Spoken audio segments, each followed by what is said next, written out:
Hello, everybody, and welcome to the newest edition of the Giants Huddle podcast. It's one of my favorite episodes of the year. Get to sit down with our two offensive linemen and Super Bowl champions here, Sean O'Hara and David Diehl, and talk about the offensive line class in the 2022 NFL Draft. We're fancy here in the studio. Sean and Dave just got done shooting our TV segment for our pre-draft show, and now we're going to have a little bit of a longer conversation about some of these prospects. And remember, folks, you can find the Giants Huddle podcast at giants.com/podcast, the Giants mobile app, and all of your favorite podcast platforms. Remember, our brand new draft season podcast is on its separate feed now. Make sure you go check that out and subscribe on its own podcast channel. John, Gentlemen, can I just say, yes. thank you for taking interest in the offensive line. Yes. Play. Like year in and year out, I can always count on you to pay attention to the big guys, know their names, know where they're from, and I just want you to let you know, like, we wore this ridiculous-looking thing for you, all right? I go my the cousin monkey Vinny. suits. Yeah, we got dressed up for you right now. The funny thing is that as we get closer to the draft, obviously we've spent this entire offseason since the Combine talking about it. People are like, you excited? Okay, do you sure you want to talk? Yeah, we'll talk about O-line all day, anytime that you want to, because this is what we're passionate about, and this is what we love doing, seeing who the young players who are going to be transitioning into the NFL, what they need to do at the next level in order to transition the proper way, because we all know that potential needs productivity to hit all full strides when you get to the NFL. Yeah, no doubt. And you're talking to a fifth-round pick and an undrafted guy. So look, you don't have to get the guy in the first, second, third round. Like, there's other guys there too. Sadly, though, we've been talking about offensive linemen for the Giants at the top of the draft for some time now. They've had trouble rebuilding the group, frankly, since your guys' core group retired shortly after the 2011 Super Bowl. So, once again, the Giants picking at 5 and 7, and stop me if you disagree with any of this analysis. The top three linemen in this class seem to be in a tier of their own with Evan Neal, Ike Ekwonu, and Charles Cross. Either one of you guys can go first. How do you break down that top three? How close are they? What's your order? Go. I'll give it to the elder statesman to go first. The old man first. Yeah, listen, this is definitely something that the Giants have to get right, you know, and I think when you're looking at these guys, all three of them are good choices. So when you're listing them, it's, okay, what are you listing about? Are you listing at left tackle, at right tackle, or, you know, does one of them, is it versatility? What are you grading them at? It sounds like the Giants are trying to plug and play a right tackle, right? So we should take it in that context. Yeah, so that's where, you know, you kind of look at, all right, the 5th and 7th overall pick, is a right tackle worth that high? You know, I think that there are a lot of really good tackles in this draft. So for the Giants, they've got to make up their mind, like, all right, what are we going to use the 5th overall pick on a tackle, or are we going to wait till the 7th, or are we going to trade back and get one of those guys? Oh, and right tackle is just as important as left tackles now, though? Absolutely. They are. I mean, but if you look across the league, it used to be the left tackle would be the one going up against the best defensive end. Now they're on both sides, so the right tackle is just as important as the left tackle. Like T.J. Watt lines up over the right tackle, Khalil Mack, all these guys. I mean, you look down in Philly, I mean, Lane Johnson, you know, I mean, there's absolutely an importance there for it. So let's start with Evan Neal. I think when you look at Evan Neal, just an unbelievably impressive physical guy, like physical specimen. He's got a lot of unbelievable talents, things that you look at and you're like, wow. But I also look at him and I'm like, I don't know that he's a guy that like comes in right away, and where he is right now with his game, that he's a Pro Bowler, you know, in the first couple of years. He's got some things that he needs to clean up a little bit. My biggest beef with him right now is that he's a little bit of a heel clicker. He gets his feet together when he kick slides, and that's why he's kind of having some balance issues. So there's things that he can clean up. But I think when you look at what he brings to the table, and you talked about the potential for Evan Neal, he's got the potential to be a perennial Pro Bowler in the next couple of years if he continues to work at it. So I think he's a really talented guy. I wish there was more film on him, but going with Ekwonu, I love Ekwonu's finish. I think Evan Neal doesn't have the finish that Ekwonu does. If he did, I think he's number one unanimously. But Ekwonu, you turn on the film, there is zero question that guy loves football.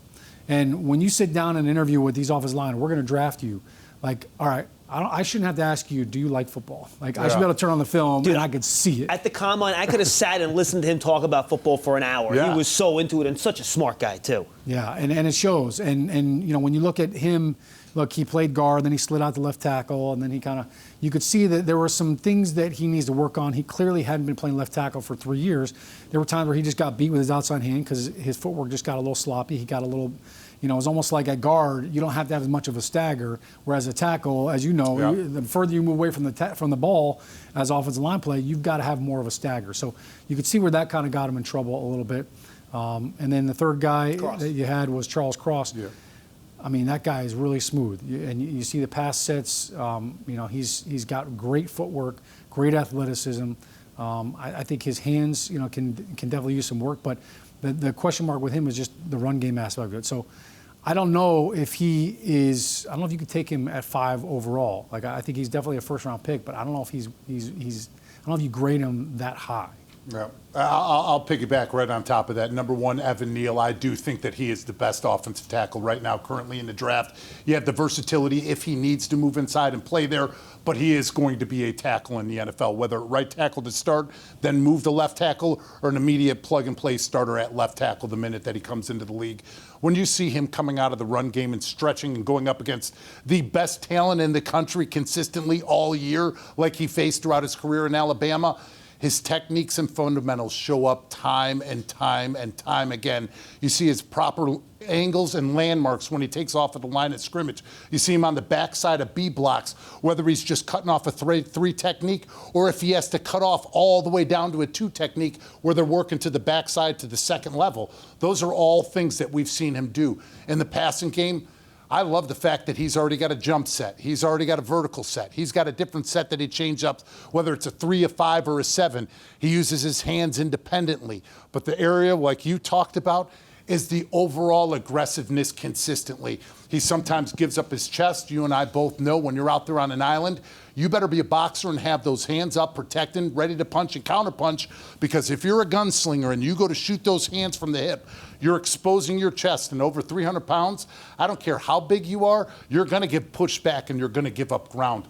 The other areas of concern that a lot of GMs talk about, the weight. This is a player that at one time was 390 pounds, and there are times late in games where you see him hanging on to blocks, running where his legs are behind him, and he's trailing with his backside leg, compared to finishing guys like we see Ike Ekwonu, and then just the preciseness and the understanding of the games that you're going to see in the NFL compared to what you do in college. Just the understanding and recognition that if that 3 technique wide and all of a sudden that 5 technique or that stand-up guy is a little bit off of the line, don't kick out flat to him. Alert should come up. Vertical set and let those things separate themselves.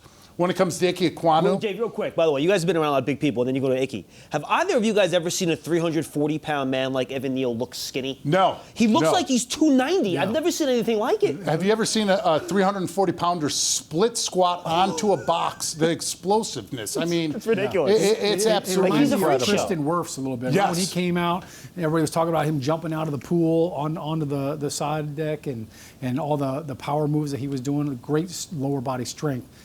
But for some reason, it doesn't always transfer, exactly. which is what's frustrating. Right. Because you see that footwork and you're like, all right, like you should be able to do a better job. It should be cleaner. And that's where I think that consistency, the conditioning, and the aggression has to be there for 60-plus minutes.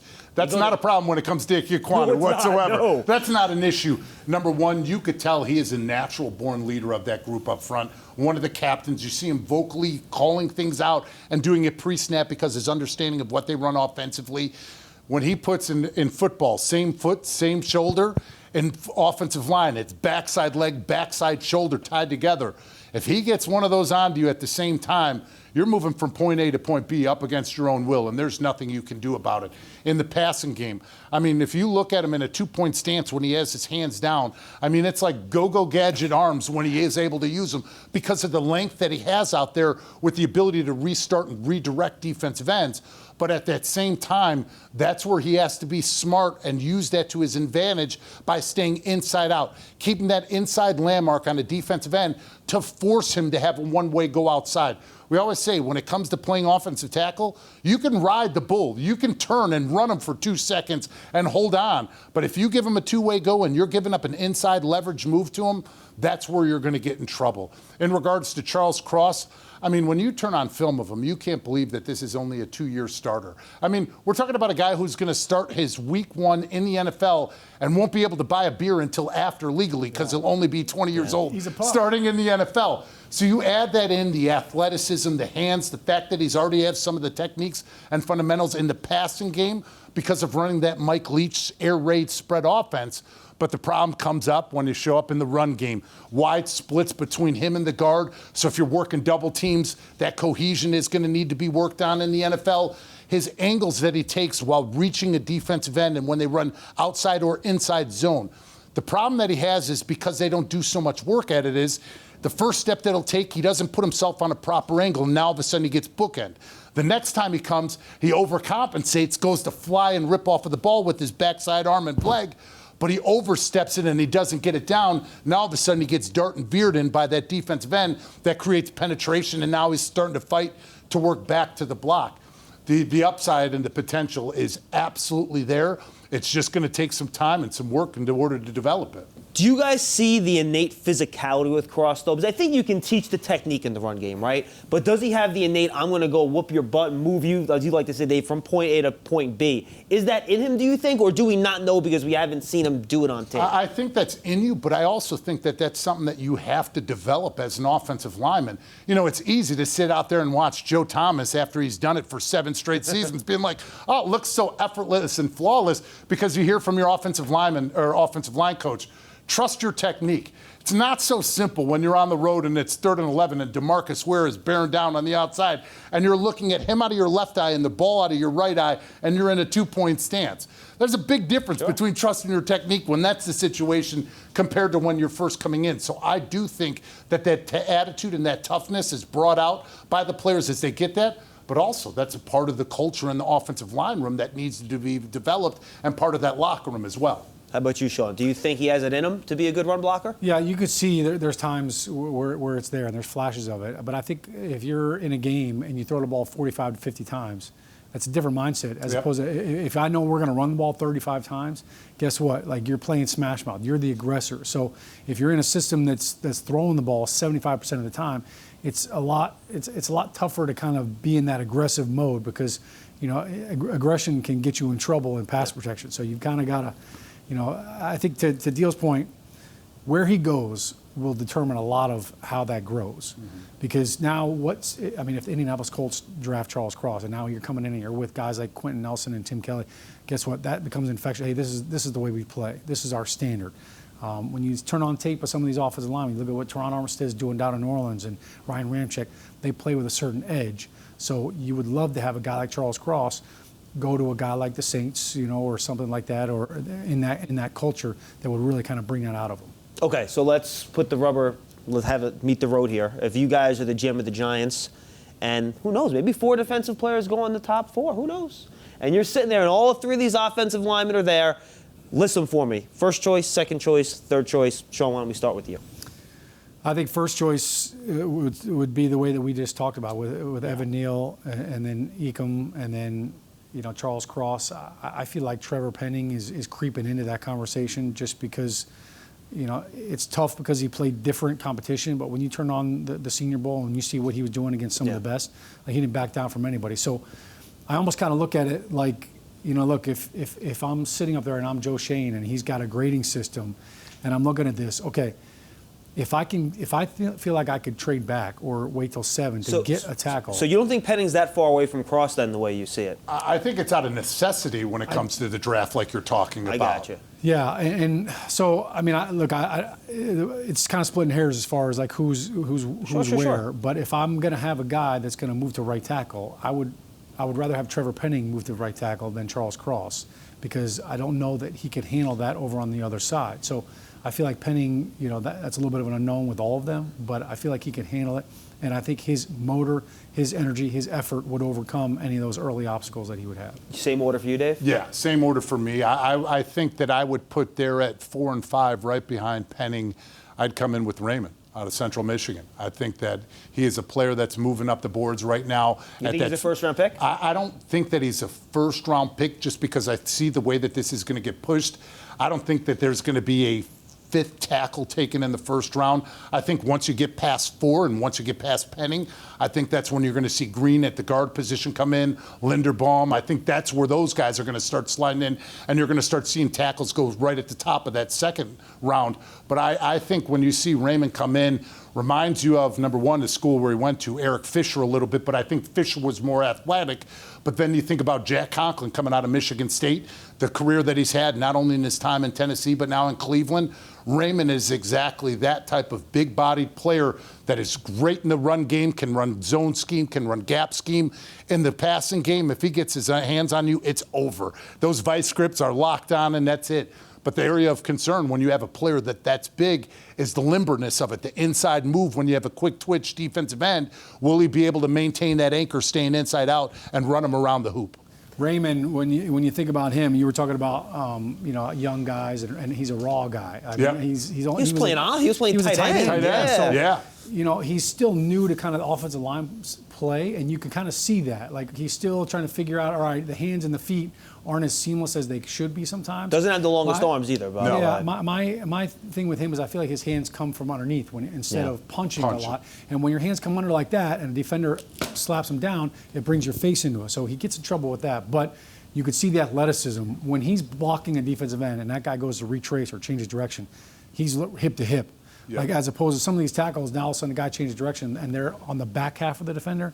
He stays in front of them. So he's a very interesting prospect. I was down on the field at the Combine, and I'm watching him run around and move, and I'm like, this guy looks like Dolph Lundgren. Like, I feel like Drago was down there getting ready for the workout. I'm like, where's Rocky? Where's Apollo? Like, he's a physical specimen, and it was fun to kind of watch him.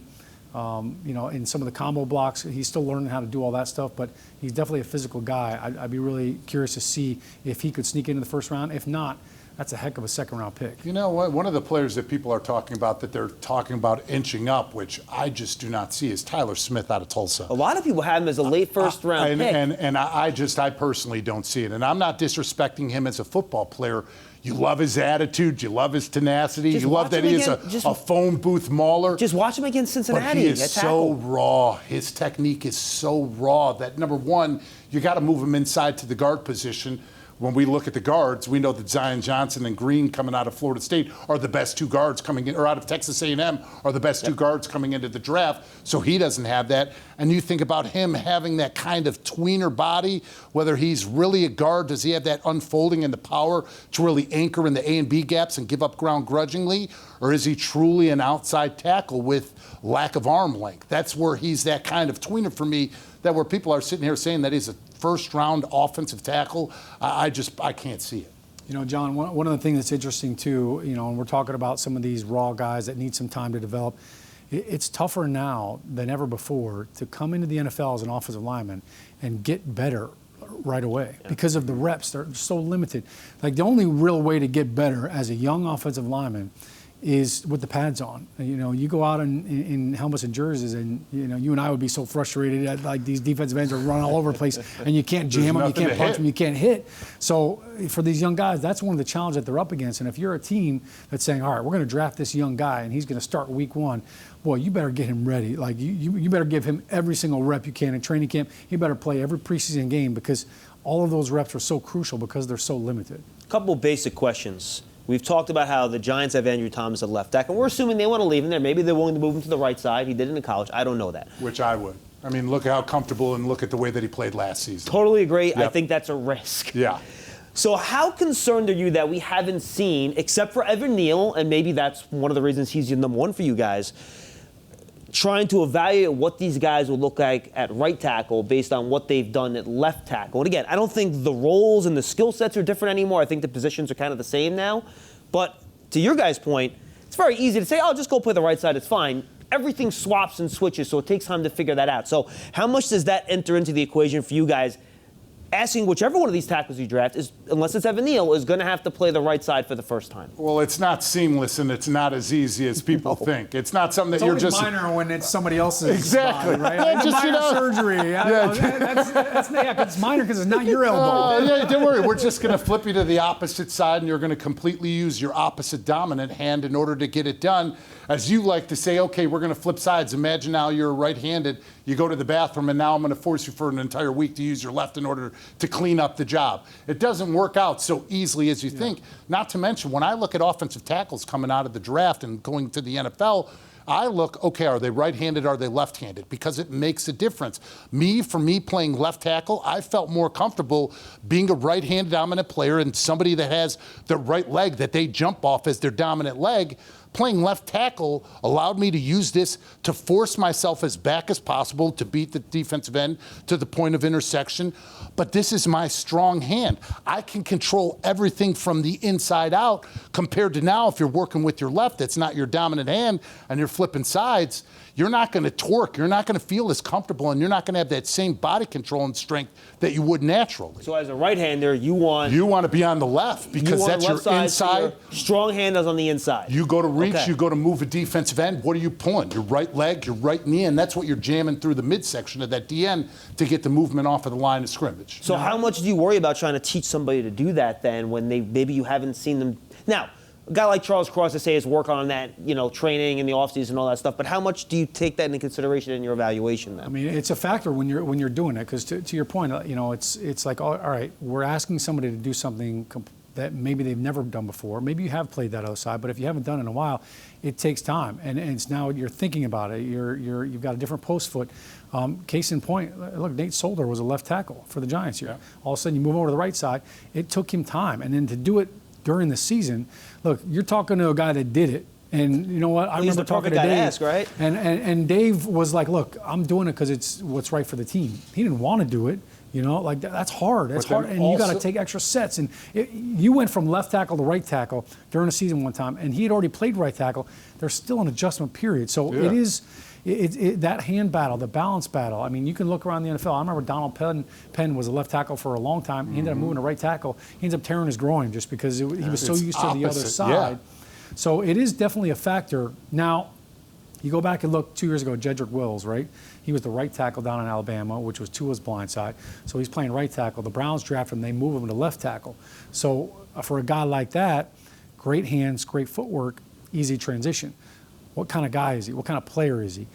So that plays into the whole, all right, we're going to draft this guy, even though he's been a left tackle, moving to right tackle. Which, by the way, it wasn't so easy for Penei Sewell last year when he had to move right to left. That was a big problem for him. The interesting thing is Andrew Thomas, he played right tackle his freshman year at Georgia. He ended up moving over. I think it can help you. It can make you better, add to the versatility. But if you're going to draft a guy, 5th overall, 7th overall, you'd kind of like him to play the position that he's been playing. That's why I asked the question. Right. Say, all right, we're going to move you. You wouldn't draft a tight end and ask him to play wide receiver. So I know it's offensive line play, but Dave, you know better than anybody else, man. It's like, all right, this is a little bit of a mental. Sometimes even in the huddle, you still think you're on the left side. You got to flip run numbers right, in your head when they're calling the play. You're like, okay, I'm on the left side. Sometimes you've got to remind yourself, or you're like, okay, I'm standing next to Rich. That would be my reminder sometimes of what position I'd be playing. But to go back to that, the word now that's used, cross-training. I was playing versatile football going back to 1998 to 2003 when I redshirted in my 5 years at the University of Illinois.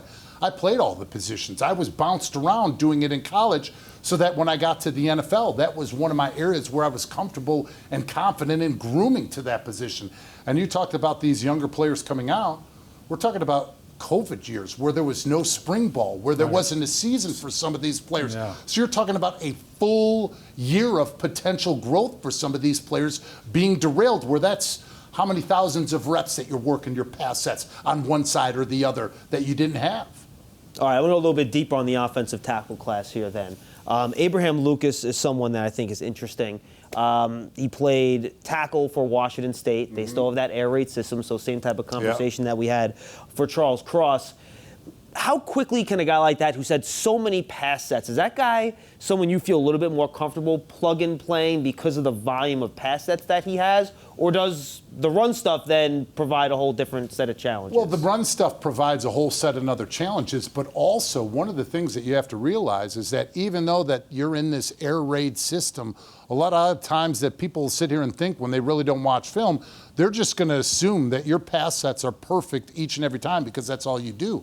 But there's times in those air raid systems, it's not about your techniques and fundamentals anymore. It's about speed and producing as many plays as we physically possibly can to wear out a defense. Where you're watching a player in those types of systems in the third and fourth quarter, their technique and fundamentals are thrown to the ground because they're doing it just based upon conditioning and they're in survival mode. That doesn't work when you transition to the NFL. And when you come to the NFL, if you're used to running an offense where you're looking to the sideline and they're holding up a card or they're telling you, you're not reading the defense. Like you're not, so part of offensive line play is you've got to understand fronts, recognitions, concepts, what our defense is doing, and then how do your play. You can't just memorize the playbook and say, all right, here's what I'm going to do against this defensive front, because they move. Defenders know what they're doing, and you've got to adjust on the fly. So to have that ability to kind of understand the concepts offensively, what we're doing, but also from a front standpoint, what are the defenses doing, how are they lining up, that determines how we block everything. Speaking of which,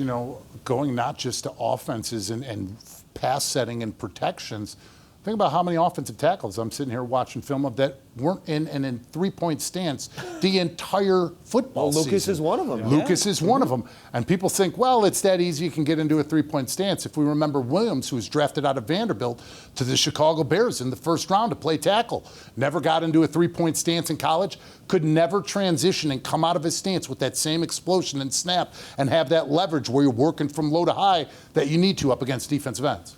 Separate question, and this will be the last tackle question, then we'll jump inside.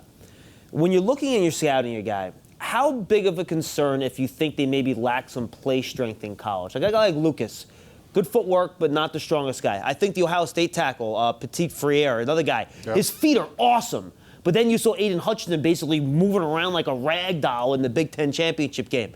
Is that something where you think you can improve that at the NFL level? Because I know sometimes your feet are your feet, right? You're either really good feet or you don't. So how do you guys view a guy that maybe has great feet, but the play strength is something that when you look at the tape, you're like, he has a little work to do there? Yeah, I think you can improve all of that, but it's also dependent on who the offensive line coach is. There are some offensive line coaches that are much better with schemes and with breaking down defenses, and they're not as hardcore on the here are the drills we're going to use and here are the techniques that we're going to use. So that's a big part of it. I think, look, the hardest thing to do if you were to pick the two, it's harder to teach somebody good footwork. Like if you've got concrete boots on, that's tough to fix and it's tough to overcome. If your hands are the issue, there are drills for that. There are ways that we could work around that. And a lot of times in college, guys get scared to get beat, so they just kind of grab. They don't want to get posterized, so to speak. So you can kind of retrain them. But I think when you look at, if you're struggling at the college level with power, and if you're struggling to move guys and you're struggling with the upper body, that's something that you're going to have to really commit to and really work on, because they're bigger and stronger and faster in the NFL. It's not going to get any easier. My first start on Monday Night Football, I turned 21 years old up against the Dallas Cowboys, and my first game was up against Leroy Glover. 21-year-old going up against a grown man who is an ass-kicking leverage machine. You learn that even though coming out of college you can have the strength that you think that you have, you're going up against grown men now that are anchored down, and you can work on that physicality in your legs, your explosion, the power. Those are all things that all these young players can continue to develop. But in regards to the techniques, the fundamentals and feet, that's what really separates the great ones from the good ones. All right, Daniel Faalele fascinates me. He's a freak show. He's like 6'9", he's 385. If you're picking a guy like that, two-part question. You guys can attack either part of this you want. How confident are you can get a guy like that weight down? And again, he's never going to be 330, but can he be 365 instead of 380? Kind of like the Eagles tackle plays that. Yeah, Mailata. Thank you. And then the second part of that, can you be too tall as a tackle? Like, is 6'9" almost too tall, where guys that can get low on you with the rush, is that going to give you a lot of issues? You guys can attack either part of that question. I don't think Jonathan Ogden had any issues with anybody rushing against him. And if you guys think that I'm kidding, there's a picture from pregame in 2004 when we played the Baltimore Ravens. And Jonathan Ogden makes Michael Strahan look like a child. That's how big he is. Yeah, is there a good advantage to being 6'9"? You're getting nowhere near my surface area. I'm going to be able to completely take away this side of the entire football field. And if it comes to the run game, I'm just so big and long, I'm going to be able to push you out of the way anyways. The area where it gets in trouble when you are a big 380-pounder, it's not just about dropping the weight. It's about keeping the weight off, and when you get injured, the ability to recover from it. Ooh. Because if we look at the other side and another team that's in this state, there's a team that has a first-round draft pick that isn't playing due to having an injury, due to being a bigger body and a heavier player that takes you longer to recover because you can't put as much weight on it. Yeah, it's definitely a factor when you're that tall, but it can work for you and against you. When you're that tall, you have to have better knee bend because it is a game of leverage. So in order to get lower, how are you doing it? Are you bending over at the waist to try to get low, or do you have the flexion and the strength in the lower body to actually bend your knees? But you look at guys like Ogden, like Tony Baselli, they were so good with their hands. So if you've got those long arms and you can use that to your benefit, you can succeed. I think for Fa'alele, he didn't work out at the combine. Obviously movement is one of those things. Look, when you turn on the film and he gets his hands on guys, I mean, it's a wrap. Like he's demolition man. He's destroying guys. I saw one play where he came in on defensive tackle and it looked like he blew the guy's knee out. Like the guy buckled like a cheap chair, and that's the kind of power that he brings to the table. But in the NFL, you've got athletes, you've got guys that are moving all around, so you've got to have that ability to move. Jordan Mailata has done a really good job of it, but they've cultivated him. Yeah. When they brought him in there, he was a part of the International Pathway player program. Jeff Stoutland's done a great job, the offensive line coach down there, with kind of grooming him, and they kind of brought him along slowly. But I think when you look at his technique, he's gotten so much better at. But if he does struggle anywhere, it's that when he gets high and when he misses, then now all of a sudden you struggle to get low. All right, let's go inside. Let's start with center here, Sean. Tyler Linderbaum. Stand for the underside center and why he's going to be fine with his short arms. Look, you turn on the film on Linderbaum and you're like, dude, this guy was a natural-born center. Like, there are a lot of guys that were, like myself, I was a converted center. Sometimes you take a guard, all right, we'll move him to center. Linderbaum, just like, he was born to snap the football and reach nose guards. His footwork in combo blocks, like he knows exactly how much piece of a defensive tackle he can take on his way to the linebackers. I think he's a heck of a player. He's not huge. He reminds me of Tom Nalen, the Steelers, the Denver Broncos center. Yeah. Tom Nalen, Jeff Hardings, the Steelers center. Kelsey. He's got some of that in him. He's athletic enough at the second line. I mean, look, he was the nation's best center last year. He's a plug-and-play guy. You draft him, like we know, he's starting week 1. He can handle all the blocks. He can handle all the combination blocks. And you get a guy from Iowa, his technique is sound, he's tough, he's strong. So I think for Linderbaum, it's really just about the fit. What kind of offense is he going to? You're not going to draft him and then, run 36 power and run all these scheme running plays over and over 35 times a game. He's a zone blocking guy.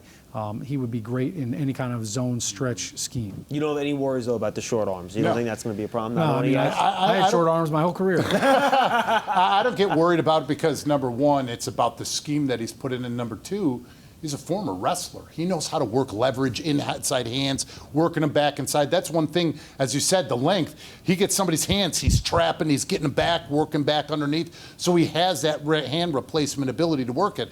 I mean, he pinned Tristan Wirfs for the Iowa State Championship. I mean, in heavyweight. That just goes to show you his toughness and his ability to work up against somebody that's a bigger body up against him.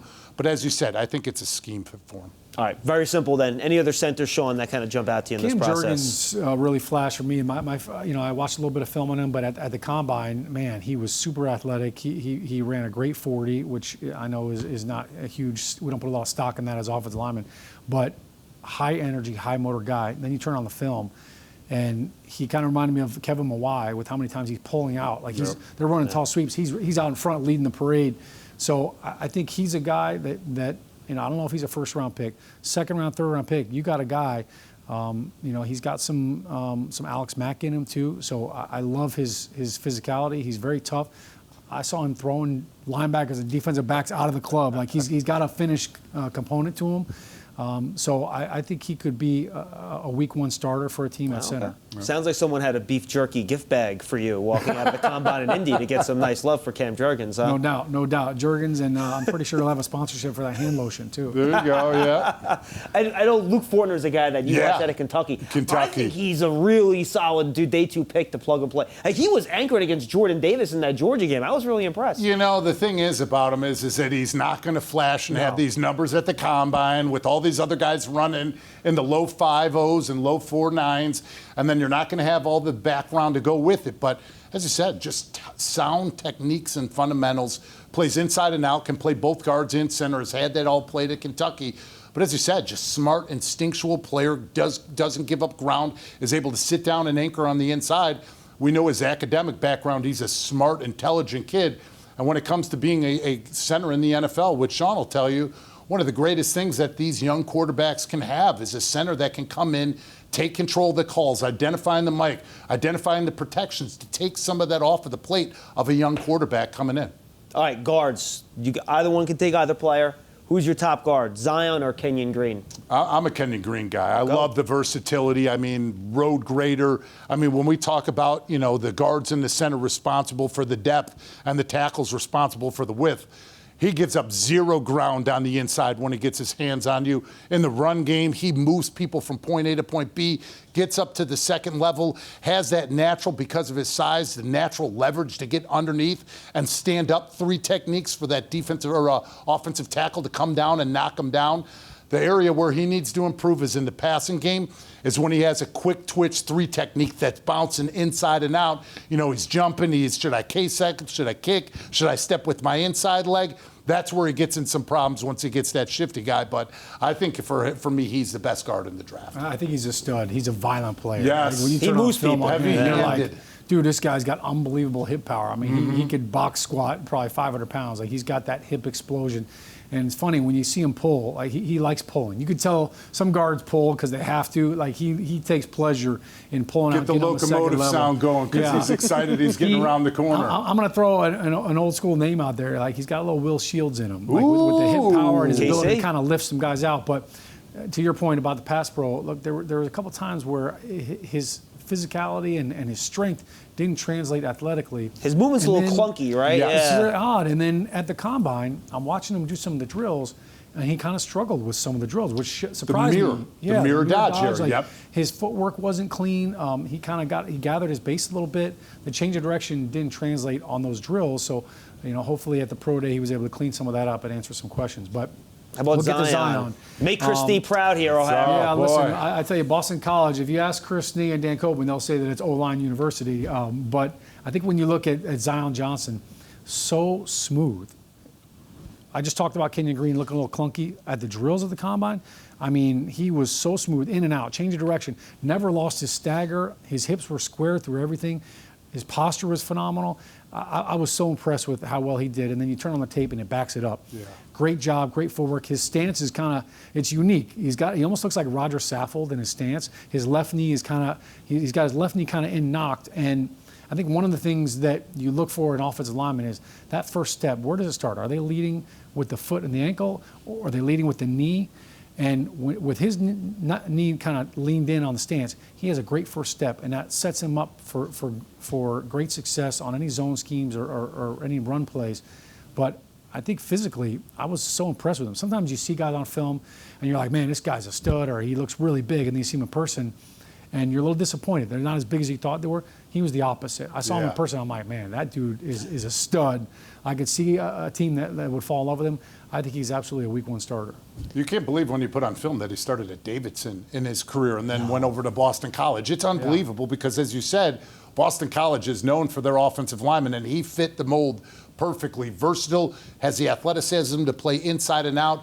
As you said, just smooth movements coming off of the line of scrimmage, natural bender, gets his feet underneath him. The areas where he needs to improve is obviously with the more continued play that he'll have, the more confidence with pre-snap recognitions of blitzes, of stunts. It's funny you said that, Dave. I watched, and it's funny, he was my number 1 guard, and a friend that I have that's a former scout said, John, look at how he picks up stunts. And I thought he was a little slow recognizing some of the games on some of those plays, to be honest with you. Yeah, so that's one area with more improved play and more experience that he'll definitely be able to grab. Yeah. Another area, controlling his body at the second level. Sometimes he's trying to beat the will linebacker or the middle linebacker to the spot, and then all of a sudden it's shoulders and head in front, knees behind.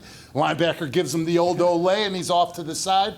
And then the other aspect of just his ability to, in pass pro, finish guys off. You see guys go to lift their hands up. You see guys to go get that extra rush. And it's almost like he's waiting for the ball to get rid of instead of hammering that guy and keeping his hands down at the end. He's a natural offensive lineman. Yes. And it's probably the most unnatural position to play in all of football because that's your stance, your footwork, everything. But I think what's interesting about Zion, he's got a really unique story. You talked about how he transferred from Davidson. His offensive line coach was at BC, and that's how he entered the transfer portal, and that's how he ended up at Boston College. But he didn't even play football till he was in high school. He was a golfer. And so you kind of look at his background, and I think he's an intellectual guy. He bet on himself going to Davidson, saying, look, I know Davidson is going to teach me how to play offensive line. And then, look, it's worked out well for him. So I love the confidence that he has, and I think he's a little bit intellectual. All right. The guard position, a lot of times you see bigger and slower offensive tackles in college reduced down. When you guys see an offensive tackle in college, you're like, all right, well, we know he's not going to hold up at tackle in the pros because he's too slow-footed. What do you look for that to convince you, and Dave, you're the perfect guy to talk about this because you've done both, that they can reduce into guard and be a good guard? I'll throw just a couple names. Jamari Salyer out of Georgia. Ryan, the kid out of UCLA who was a left tackle. He looks like a guard. You have the Kennard out of Kentucky. Yep. So how can you figure out? Because, again, things happen a lot faster inside. It's not just an easy move. How do you know if a guy can handle that? Well, number one, if the guy's on the outside playing the edge in college and you think that he just isn't going to be able to have that next step to really force a defensive end and really run him past that arc, yeah, you think you're going to move him inside, controlled aggression, limited area, limited space, but there is that he definitely has to be able to do. Bent. He's got to be able to get under 3 techniques. He's got to be able to have good footwork and good technique, because if you're getting beat on the inside, it happens quick and it's over for you. There's no redirecting. There's no restarting, riding the bull past. It's over for you when it happens on the inside. So I think those are the areas, making sure his feet and his hands are all tied together, that he can play with leverage, but also just the nastiness that you need to play with when you move from outside to the inside. When you're playing tackle, it's controlled aggression. When you're playing inside, you're getting hit in the face immediately. Yeah, it's definitely more physical. I think guards take a bigger pounding in the NFL than tackles, and a lot of it's because you have to pull a lot. So if you're thinking about bringing a guy in from tackle to guard, can he pull? Because at some point in time, you're gonna pull your guards.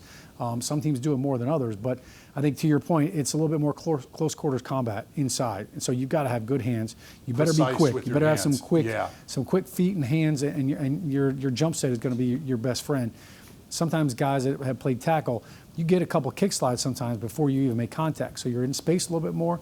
Guard, you're a little bit more, close quarters, and the guys are heavier. I mean, you got guys that are 320 pounds, so you better have a good anchor.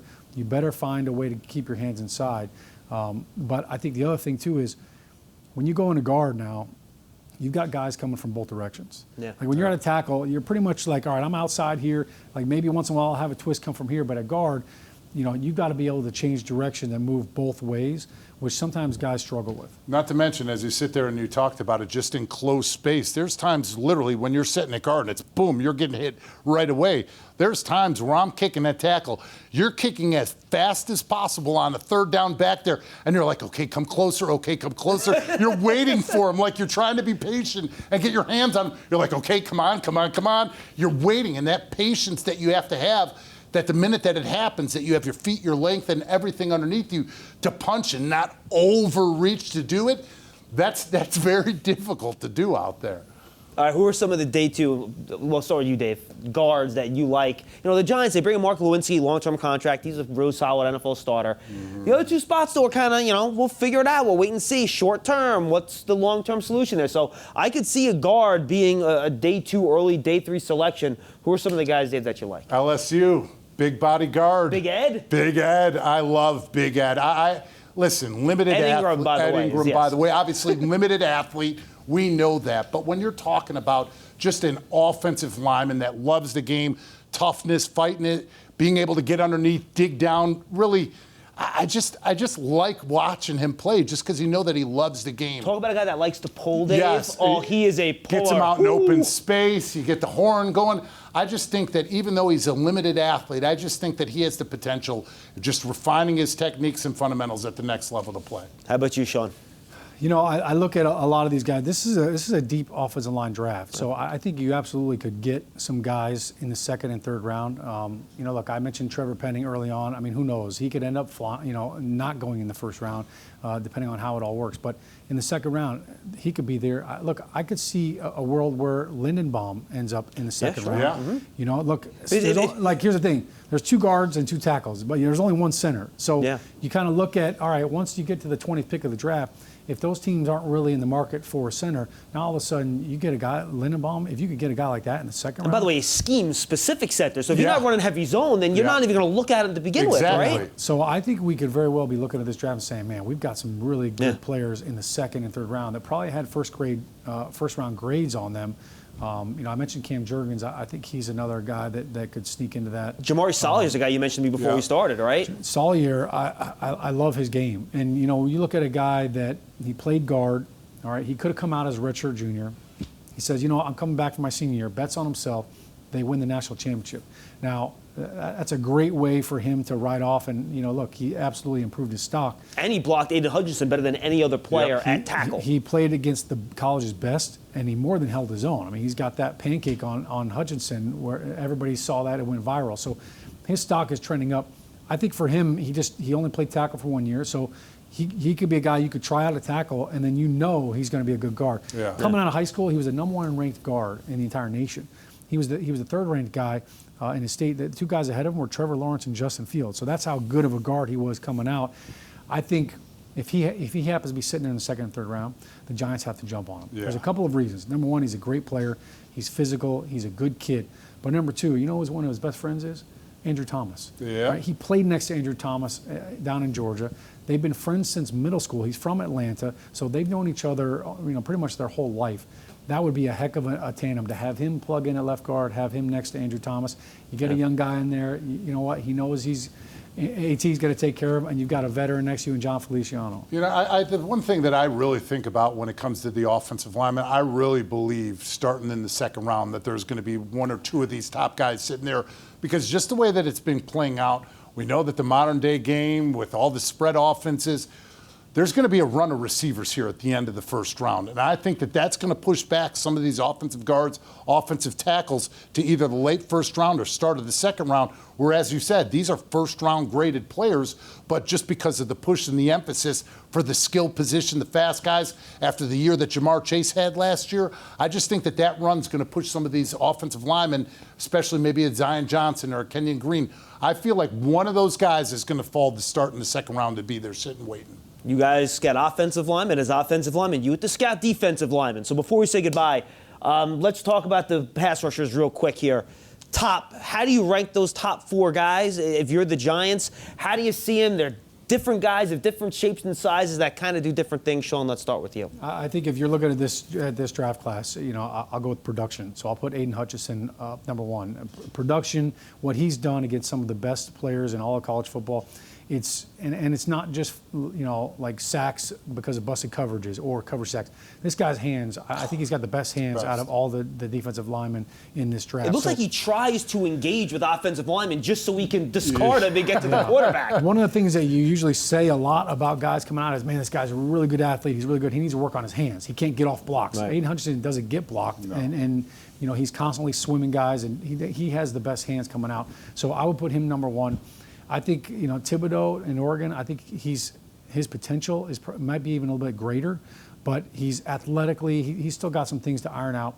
I think Trayvon Walker is kind of the wild card here, because when you look at him, he played a hybrid role, so he didn't have the same kind of production, but physically it's unbelievable. If you're a defensive coordinator, you're looking at that guy and you're saying, man, if I can get my hands on him, if I could teach him a couple more tricks, if I could find ways to move him around in my defense. He's one of those guys. I mean, he moves. He's like Myles Garrett almost, kind of with his body type and the way he moves. At 270 pounds, like the guys shouldn't be able to move that well. So I think he's right up there in the mix. And the fourth guy you had on was Jermaine Johnson. I think he's probably the best all-around defensive end out of all four of them.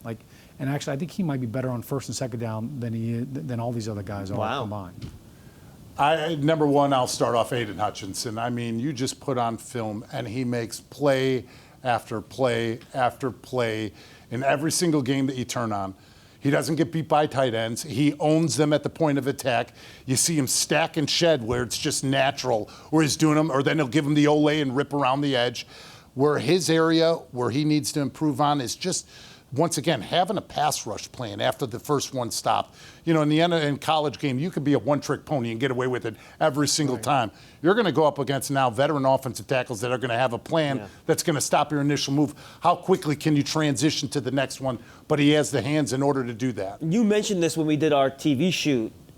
On tape, he doesn't win with the outside rush and the bend, but you look at the three-cone drill and you're feeling okay about that, right? Yeah. I mean, you worry about the bend, but when you look at their times, he ran a 6.73, which would be third out of all wide receivers at the combine. Not defensive ends at 260, wide receivers. Second, right behind him, would be who? Trayvon Walker with the 6'8'9". He would be the fourth in that lineup of wide receivers at that three-cone drill. So as much as they don't have that same natural bend that you see as some of these smaller guys, I don't think it messed with Julius Peppers during his career, did it? No, I think he was okay. I think he was okay transitioning to that game by using that athleticism. So I'll go Aiden Hutchinson, number 1, Trayvon Walker, number 2. I mean, as you said, just tremendous upside, versatility, whether it's at 4-3 playing the strong side defensive end or the weak side. 3-4, he could play that stand-up guy. Can he play 3-tech too? He can play 3 technique where you can move him inside. He just provides all that versatility, but the questions that you're still asking about the potential of where it can go, that's where Hutchinson on film answered all of those questions. Number 3 for me, as I said when we were doing the show earlier, Jermaine Johnson's probably my favorite defensive player, let alone player in the draft. He just has that nastiness and that attitude. When he gets off the bus, you're like, okay, that's a man-child ready to play the end of the line of scrimmage. Heavy-handed, plays with violence. Open space, knows what angles to take, doesn't have missed tackles, plays with that relentless effort. His hands got tremendously better from 2020 to 2021. We saw his production ramp up threefold, going from 5 to 15 sacks in Florida State. I just love his game and what he brings to it. So for me, I'd have him number 3. Thibodeau, I'd have 5. I'd have the Greek Freak number 4 before him. Talk to me about it. What do you got? I love what he brings. Obviously, the attitude of being able to play inside, outside, stout up against the run game. We talked about Hutchinson. He's another one. At the end of the point of attack, whether it's offensive tackles, whether it's tight ends, is able to anchor down, and he'll continue to get better. Thibodeau, he was beat by tight ends one-on-one. I saw him 12 yards downfield getting driven by an offensive tackle. Those other 4 defensive ends, I didn't see that happen to. And I get that he has all the upside, all the speed, all the intangibles that you want coming off of the edge, but he doesn't have the same lower body as Micah Parsons. He doesn't have that same strength and bend and that flexion in his ankles that Micah Parsons has. Now when you're talking about not just putting him in limited positions because he is a primary third down defensive end, imagine if he's on first and second down. What are we going to do? We're going to motion over. We're going to go scoop on the move, and we're going to have me and a tight end completely lift you off of the ground and move you and force the 3 technique to take up that much space. That's where the areas of struggles come in, and that's where it better be a perfect scheme fit, and you better have another big body defensive end that can hold off as well. I'm putting you guys on the spot maybe a little bit, so I'll start with you, Dave. If the Giants miss out on a pass rusher in the first round, is there a guy that might be available later on day 2 that you might like? You have the boy Maffe's, the Ebiketis, the Benito from Oklahoma. Boy, he is a speed guy. He's another speed guy, another natural pass rusher. You know, can continue to use some extra leverage and some work in the run game, dropping his weight, making sure he one-arm stabs so he doesn't give up both arms. Because sometimes when he had a bigger offensive tackle, instead of using one arm to pry at the end of it, he'd use 2 and he'd just get wrapped up and held in there. I think that's an area where he can continue to improve. But I see him and possibly moving into the first round, some people are saying. Let me say you this. The Giants had the 5th and the 7th overall pick in the draft. If they miss on an edge rusher, we got bigger problems. No, hey, look, if you walk out of there with an offensive tackle in the top corner in the draft, that's not a bad thing. You know what? I wouldn't mind a little Sauce Gardner or a little Devin Lloyd either. Oh, you like the linebacker, huh? Well, think about now running Coach Martindale's system on the defensive side of the ball. He isn't a really physical guy, though. He's more of a space guy. Well, you need guys that can run, and you've got to have guys that can cover, and he's one of those players that can do that. Former safety, yeah. Yep. All right, give me your ideal scenario before we say goodbye. 5-7. Oh, I think I know where you're going now based on what you just said, Sean. Happiest Sean O'Hara possible on Friday morning. Who do the Giants walk away with at 5-7? Good question. I think if they could find a way to have Ekwonu, if they could get Ekwonu at 7 and then get a pass rusher at 5, I think that would be ideal. And who would be the pass rusher you want? I mean, I don't think Hutchinson will be there at 5. No, Hutchinson won't be. I agree. I think he's gone. So look, if Trayvon Walker ends up, sliding a little bit, you'd be happy with Walker or Thibodeau at 5. If Walker at 5. And Ekwonu at 7, okay. That's a slam dunk. That's realistic. Okay, that's his ideal. What's yours? Ekwonu and Sauce. If we could get Ekwonu and Sauce Gardner, those would be my top 2. And with no Sauce, I'd go Jermaine Johnson. I absolutely love him. I think he is exactly what the Giants need on the defensive side of the ball. Scheme fit, attitude fit, not a lot of tread on the tires. I think that he'd be my perfect guy. Well, this podcast lived up to expectations. One of my favorite ones all year. Gentlemen, always a pleasure. The draft is coming fast and furious. Enjoy it. And 10 days. Yeah, we're getting there. So for Sean O'Hara and David Diehl, I'm John Schmeelk. Thanks for joining us on the latest Giants Huddle podcast as we get ever closer to the NFL Draft.